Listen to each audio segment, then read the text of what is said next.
நடைபெற்று முடிந்த 2024 நாடாளுமன்ற தேர்தலின் இறுதி முடிவுகள் தற்போது வெளியிடப்பட்டுள்ளன. இதன்படி தேசிய மக்கள் சக்தி கட்சி மொத்தமாக 68,63,186 வாக்குகளை பெற்றுள்ளது. இதன்படி தேசிய பட்டியல் ஆசனங்கள் கிடைக்கப்பெற்றுள்ள நிலையில் மொத்தமாக 159 நாடாளுமன்ற ஆசனங்கள் தேசிய மக்கள் சக்தி கட்சியின் வசமாகியுள்ளது. இதேவேளை ஐக்கிய மக்கள் சக்தி கட்சியினர் மொத்தமாக 19,68,714 வாக்குகளை பெற்றுள்ளதுடன் 5 தேசிய பட்டியல் ஆசனங்களுடன் இணைத்து மொத்தமாக 40 ஆசனங்களை கைப்பற்றியுள்ளது.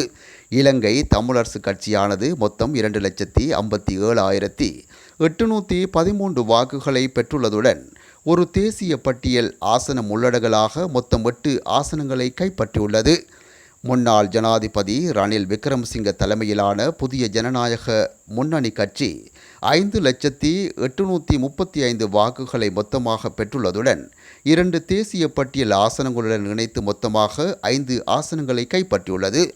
ஸ்ரீலங்கா பொதுஜன பெரமுன கட்சியானது 3,50,429 ஆசனங்களை பெற்றுள்ளதுடன் ஒரு தேசிய பட்டியல் ஆசனத்துடன் மொத்தம் 3 ஆசனங்களை கொண்டுள்ளனர்.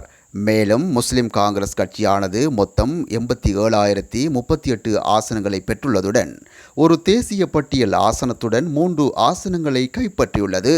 இதேவேளை சர்வஜன அதிகாரம் கட்சி 1,78,008 வாக்குகளை பெற்றுக்கொண்டுள்ளதுடன் ஒரு தேசிய பட்டியல் ஆசனம் கிடைக்கப்பெற்றுள்ளது. ஐக்கிய தேசிய கட்சி 66,234 வாக்குகளை பெற்றுள்ளதுடன் ஒரு ஆசனம் கிடைக்கப்பெற்றுள்ளது. மேலும் யாழ்ப்பாணத்தில் போட்டியிட்ட சுயேட்சை குழு உள்ளடங்கலாக ஏனைய அரசியல் கட்சிகள் சில 5 ஆசனங்களை கைப்பற்றியுள்ளமை குறிப்பிடத்தக்கது.